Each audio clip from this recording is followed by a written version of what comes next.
I married my husband David 12 years ago. David and I first met completely by chance at a coffee shop. We struck up a conversation and I was immediately drawn to him. There was something about his charm, his easy smile, and the way he carried himself that caught my attention. He was cute, sure, but there was more to it, an underlying warmth that made me want to know him better. As we began to spend more time together, I found myself really enjoying his company. We went on several dates, maybe 5 or 6, and each time I felt like I was getting to know someone really special. But then, during one of our dates, David revealed something that he had kept hidden until then. He was a single father. I was completely taken aback. Up until that moment, there had been no indication, no clue that he had a child.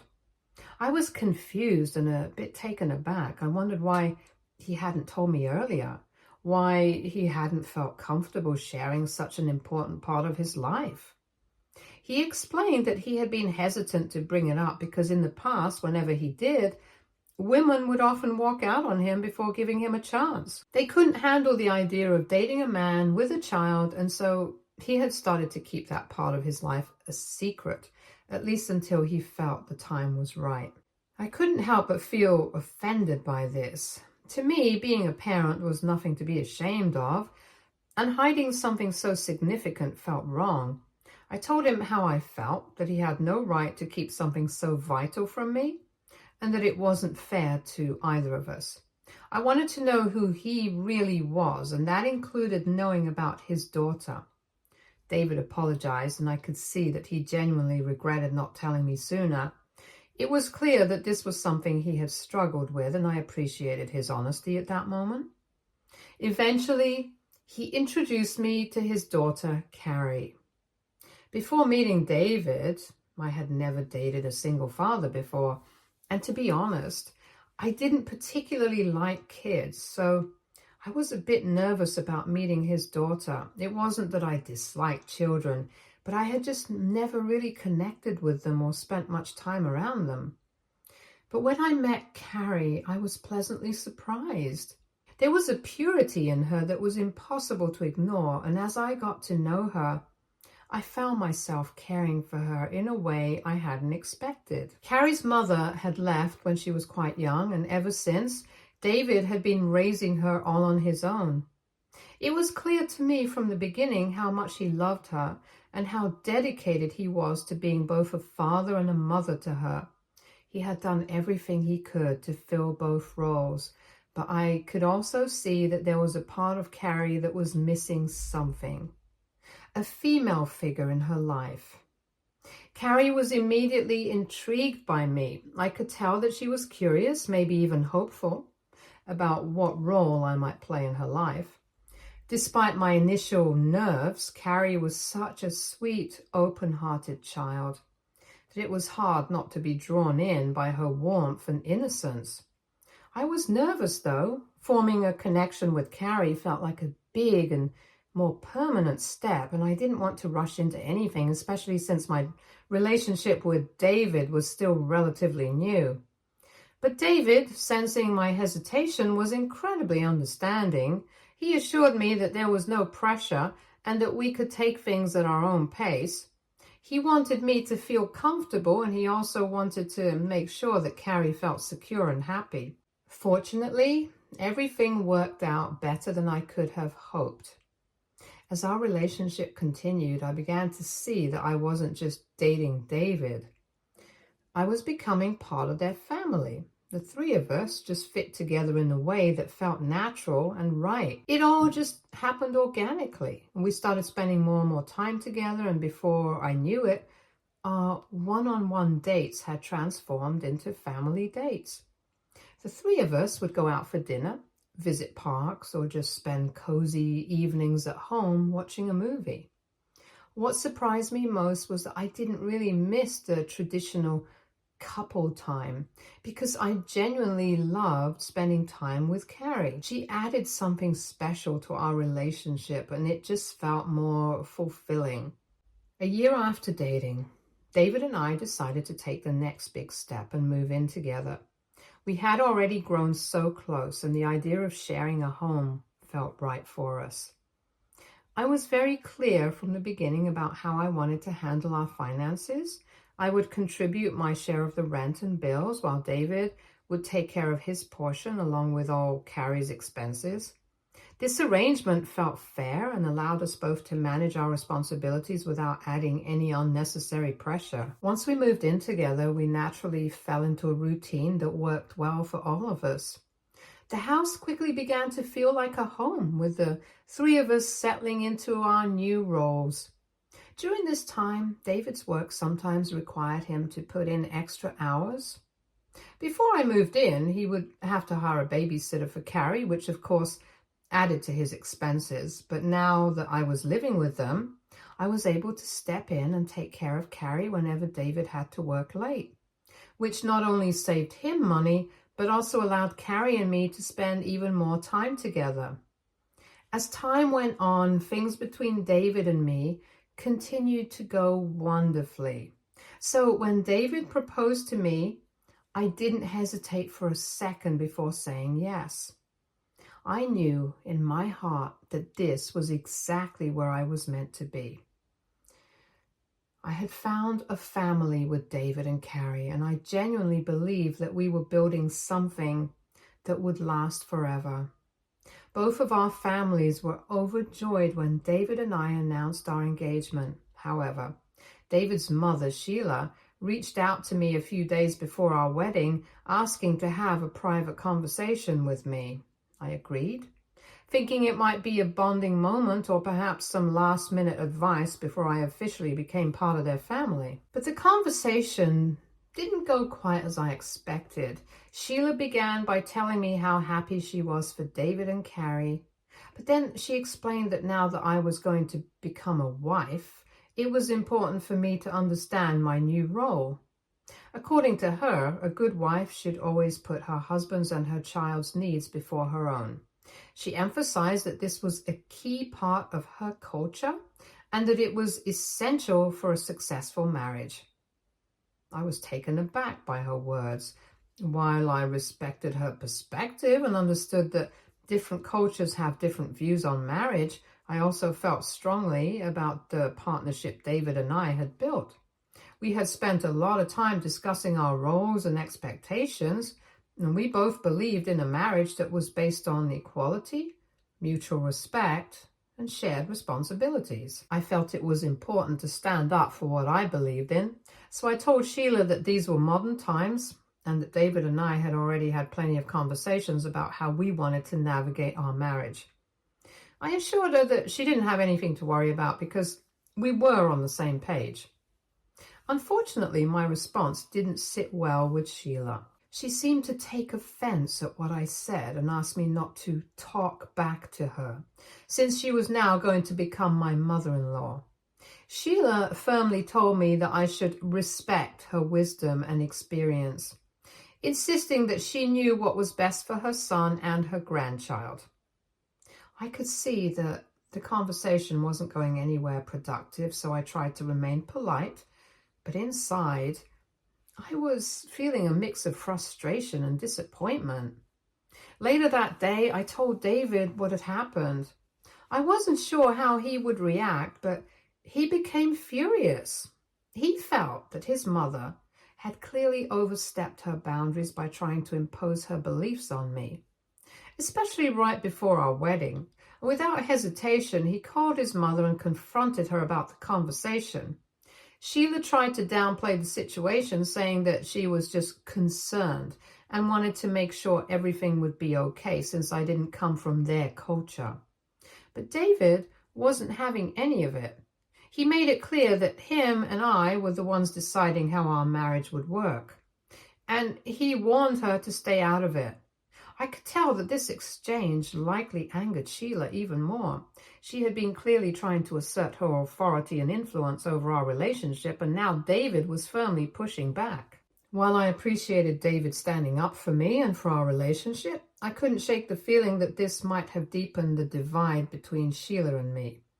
The last thing I wanted was to cause tension within David's family, especially so close to our wedding. During the wedding, it became painfully clear that Sheila still held a grudge against us. While most of our guests were full of joy and congratulations, Sheila didn't offer any congratulations, and when it came time for the photographer to capture the family photos, she outright refused to participate. David, however, seemed unfazed by his mother's behavior.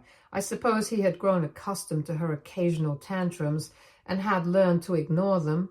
And throughout the day, he didn't let her mood affect him, and he focused on enjoying our special day. I admired his ability to stay calm and keep his focus on what really mattered, but I couldn't help but feel a bit bad for Sheila. Despite everything, she was David's mother, and I knew this day was significant for her too, even if she wasn't showing it in the way we might have hoped.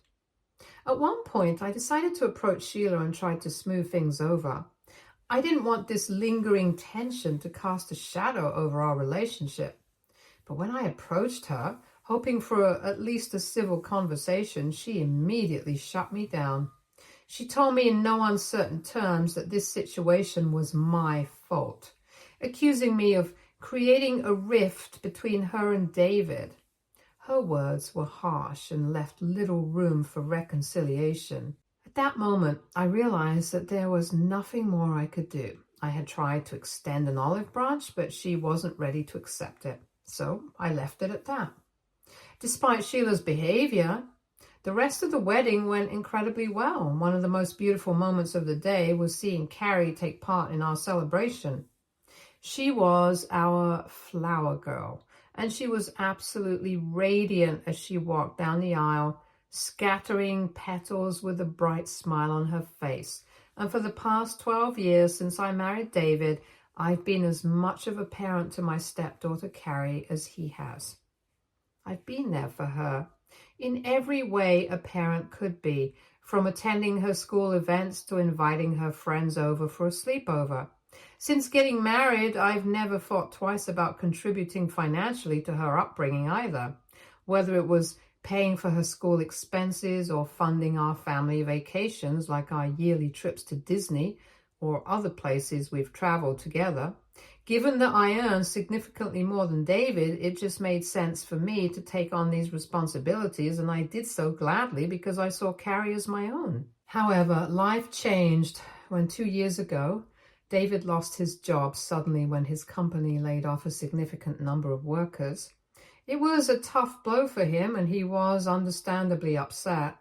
As his partner, I wanted to support him through this difficult time. I assured him that we were in this together and that he didn't have to worry about our finances. I took over all our household expenses, including the mortgage, bills, groceries, and everything else, while David focused on finding a new job. At first, David threw himself into the job search. But with every rejection, his frustration and feelings of defeat grew. It was painful to watch him struggle, and I did my best to be there for him, offering encouragement and reminding him that setbacks were a part of life. However, as the rejections piled up, David began to withdraw more and more, and he started spending a lot of time in our basement, which he had converted into his man cave. What initially seemed like a way for him to unwind and distract himself from the stress of job hunting soon turned into something more concerning. David began spending night after night playing video games, sometimes until the early hours of the morning. He wasn't helping with chores, and more worryingly, he seemed to distance himself from Carrie. He stopped checking in on her, something that had always been so important to him as a father. During the day, David would sleep in late, often until the afternoon, and when he was awake, he was either gaming or simply seemed detached from everything happening around him. The vibrant, active partner and father I had known was fading away, replaced by someone who seemed lost in his own world. It was heartbreaking to see this change in him.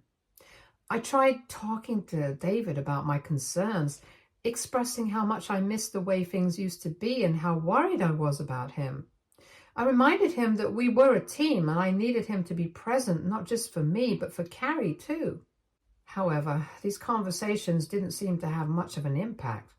He would often dismiss my concerns or promise to change, but nothing ever really improved. It was a challenging time for me, balancing my full-time job, managing the household, and trying to be there for Carrie, all while feeling increasingly isolated in my marriage. I still loved David deeply, but I couldn't ignore the strain his behavior was putting on our family. I kept hoping that things would get better, that he would find a job or at least regain some of his old self. But as the days turned into months, that hope began to wane. Despite everything, I tried to stay strong for Carrie's sake. She deserved a stable, loving home, and I was determined to provide that for her, even if it meant shouldering more of the burden myself. I foolishly thought life would go back to normal as soon as David would find a job. So imagine my shock when I accidentally discovered that my husband had been having an affair for the past 1.5 years. It all began when I asked David to take Carrie to her dentist's appointment. She was soon going to be moving out to college, so she wanted to get her teeth checked because of her braces. Normally, I took her to all her appointments, but this day I was already feeling unwell and had spent the entire day cleaning the house, washing dishes, and cooking for all of us. I was exhausted, both physically and emotionally. However, David immediately threw a fit, complaining and telling me to take her instead. I put my foot down, insisting that he needed to get his ass out of the couch and take his daughter to the appointment. And after a lot of back and forth, he begrudgingly agreed, but not before calling me a nagger, since according to him, I was always bothering him about everything. His words stung, but I tried to stay calm, not wanting to escalate the situation any further. After they left, I decided to make use of the quiet time by cleaning up the basement, which had been neglected for months. David rarely allowed me to go down there, always saying that it was his space and that he would clean it up himself. But given how things had been, I knew the basement would be a mess, and I figured it was long overdue for a good cleaning. As I started tidying up, I suddenly heard a phone ring. I hadn't realized that David had left his phone behind. It was strange because he never went anywhere without it and always kept it in his pocket. I ignored the first call, assuming it wasn't important, but then the phone rang again. Curious, I picked it up and saw that the caller was a woman whose name I didn't recognize. My heart skipped a beat. David didn't have any female friends that I knew of, especially since he had been jobless for a while. Part of me tried to rationalize it, thinking maybe it was a call about a job application. But then the phone stopped ringing, and his phone started receiving text messages from this woman. The first one read, "Hey, are you up?" My blood ran cold as I stared at the screen, trying to process what I was seeing. Then another message came through. "Babe, can you send me $150 for my nail appointment?" At that moment, everything came crashing down around me. The messages left no room for misinterpretation. My husband was clearly involved with this woman, otherwise she would not have called him babe or asked him to send money. I felt as though the ground had been ripped out from under me. My mind raced as I tried to piece together all the signs I had missed. His increased irritability, the long hours he spent in the basement, his detachment from me and Carrie. It all started to make sense. The man I had loved and supported for years, the man I had stood by through thick and thin, had been betraying me behind my back. I had sacrificed so much for our family, working extra hours, managing all the household expenses and caring for Carrie, only to find out that he had been living a double life.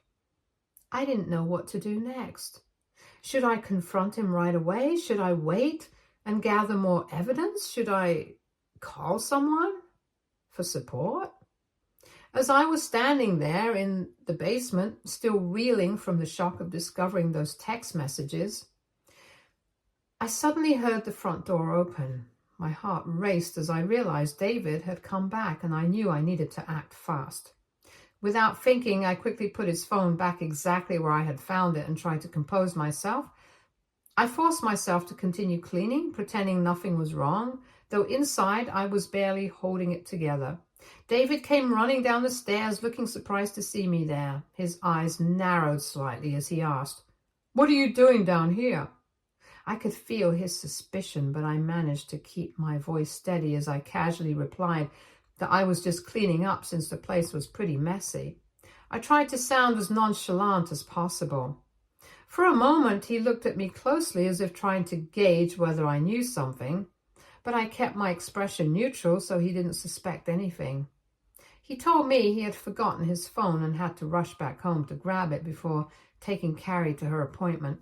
He then hurried back upstairs without another word. I waited in silence, listening to his footsteps as he made his way out of the house. I waited with bated breath until I heard the front door closing behind him before I burst out crying onto the basement floor. The realization that David had driven all the way back home just so he could continue hiding his affair from me was too much to bear. I cried for everything I had lost in that moment. The trust I had in my husband, the belief that we were a team, and the love I thought was unbreakable. It was clear now that David knew exactly what he was doing, and he was going to great lengths to keep his secret hidden from me. I couldn't believe how foolishly I had stood by him all these years, taking care of him and his daughter while he was happily sending money to his affair partner. I had sacrificed so much for our family, and here he was, using the money I earned to support someone else. The realization of how deeply he had betrayed me, not just emotionally, but financially as well, fueled a burning anger inside me. The next morning, I woke up feeling determined. I wasn't going to let David continue to take advantage of me. He needed to face the consequences of his actions. I decided to reach out to my close friend, who happens to be a lawyer. I told her everything, how I had accidentally discovered the affair, how long it had been going on, and how he had been secretly supporting his other woman while neglecting his responsibilities at home. My friend was both shocked and sympathetic, and she advised me that the first thing I needed to do was gather solid evidence of the affair. This evidence would be crucial if I decided to move forward with a divorce, especially since I had been the primary breadwinner and had taken on most of the financial responsibilities. With this evidence, I could protect myself and ensure that David wouldn't get away with what he had done. For the next few days, I tried to get my hands on his phone again, but David seemed more careful now. He kept it close, never leaving it unattended. Frustrated, I started thinking of other ways to gather evidence I needed, and that's when I remembered his laptop. David had an iCloud account, and I realized that his text messages would be synced there as well. Since he rarely used his laptop anymore, it was likely he wouldn't think twice about me using it. I decided to make up an excuse. I told David that my laptop wasn't working properly and I needed to borrow his for some urgent work. I was nervous as I made the request, but to my relief, he didn't seem suspicious. Perhaps he didn't realize how much information was stored on his laptop, or maybe he was just too comfortable in his deception to think I would investigate anything on his laptop. Either way, he agreed and handed over the laptop without much hesitation. With his laptop, I knew this was my chance to uncover the full extent of his affair. Thankfully, he was still logged into his iCloud account, hence I could read all his messages now. My heart pounded as I read through the conversations between David and his affair partner. Their messages were filled with endearments, inappropriate pictures, and most infuriatingly, proof of the money David had been sending her. She'd been asking for money for things like nail appointments, gifts, and even a vacation. And David had been giving it to her using money that should have been for our family. The more I read, the angrier I became.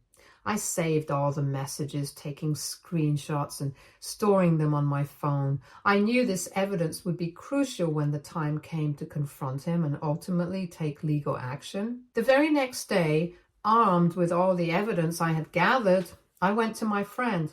She reviewed everything, and after going through it all, she confirmed that the evidence was solid. And with that assurance, she told me that I was in a strong position to move forward with my plan to divorce David. My heart ached for Carrie, knowing how much this decision would affect her. My friend, however, reminded me that the truth was important, especially for Carrie. I had been a significant part of her life for so many years, and she deserved to know the truth about her father's actions. That night, during dinner, as we all sat around the table, I confronted David. I laid out all the evidence I had gathered, text messages, screenshots, the records of the money transfers. His face went pale as he realized the extent of what I knew. At first, he tried to gaslight me, denying everything and accusing me of misinterpreting the situation. But with the irrefutable proof in front of him, there was no escape. Carrie looked completely shocked by this revelation. She turned to her father and asked him directly if it was true. And that was when David broke down and accepted the affair. He started apologizing, saying it was just a slip of the moment and that he didn't mean for any of it to happen, and begged me to forgive him. I pointed out how he had the nerve to send money to this woman and treat her like a sugar baby while he hadn't been contributing anything to our household for the past 2 years. I was the one paying the bills, taking care of Carrie, managing the house, and supporting him through his job loss. All the while, he was shamelessly having fun with this woman. David tried to justify his actions, saying, however, since he was out of work, I had made him feel emasculated, and claimed that he never felt like a man around the house anymore. I couldn't help but laugh at the absurdity of his accusation. I told him he needed to stop blaming his insecurities on me. His affair was a choice he had chosen to get involved with this woman. I informed him I was done supporting a loser like him and that I would be leaving him. The look of shock on his face was almost pitiful. It was clear that he hadn't expected me to actually divorce him. Perhaps he had assumed that I would forgive him and we would somehow move on. He begged me to give him another chance and promised me that he would end everything with the other woman. However, I just didn't care any longer. Long story short, I've since moved out and already hired a reputable divorce lawyer, recommended by my friend. His family has reached out to me multiple times during this time, asked me to forgive him. I have been indifferent to their pleas until recently, when I had a conversation with Carrie. I thought she was calling me because she missed me. However, she told me how disappointed she was in me for giving up on her and her dad so quickly. I was taken aback and told her that it was her dad who gave up on our marriage when he decided to cheat, and that I couldn't stay with him any longer. I assured her that I would always be in her life regardless of our divorce, as I consider her my own child. However, Carrie responded coldly, saying that if I went through with my decision to divorce, then she would cut me off because she wanted to support her dad, since he was her real family. This has really pissed me off. AITA for divorcing David for cheating on me? Update 1. Hi everyone, thank you for all your responses. I want to clarify that I never expected Carrie to choose sides, and I assumed that since I had raised her for so long that she would want me to remain a part of her life even after the divorce. Clearly, I was mistaken. I've sacrificed enough for this family already. It's time for me to focus on myself now. I'm moving forward with the divorce proceedings as planned. Update 2. It's been a few weeks since I last updated. After Carrie made it clear that she would cut me off if I divorced her dad, I decided not to argue with her any further. I instructed my lawyer to inform David's lawyer that since I had already paid for the first semester of his daughter's college, he should consider it a final gift from me for being part of her life. But for the remaining semesters, he shouldn't expect any further financial support from me. I know very well that David would not be able to afford to pay for the expenses, so I'm hoping he helps out his daughter by applying for a loan as soon as possible. However, since then, both David and his mother, Sheila, have been sending me messages, calling me names, and accusing me of being selfish for cutting off Carrie's college expenses. They claim that this wasn't Carrie's fault, so I should not punish her by cutting off her college tuition, and argued that I should show some sympathy by continuing to pay for her education until she graduates. Sheila even went as far as to tell me how she always knew that I was never good enough for her son, since a good wife would have chosen to forgive instead of leaving her husband for such a silly mistake. She also claimed that this was the reason why I could never fully be a part of the family, as no other woman would have walked out of her marriage so quickly. As much as their messages infuriate me, I have chosen not to respond to them as advised by my lawyer. Update 3. It's been 8 months since I last updated. I wanted to let everyone know I finally finalized my divorce from David. Since we didn't have kids or shared property, the proceedings were relatively straightforward. David was ordered to pay me alimony due to his affair. I haven't spoken to Carrie in the past few months. While it saddens me to even think about her, I understand that she needs to support her dad right now. Stay tuned for more stories from our girl relationships.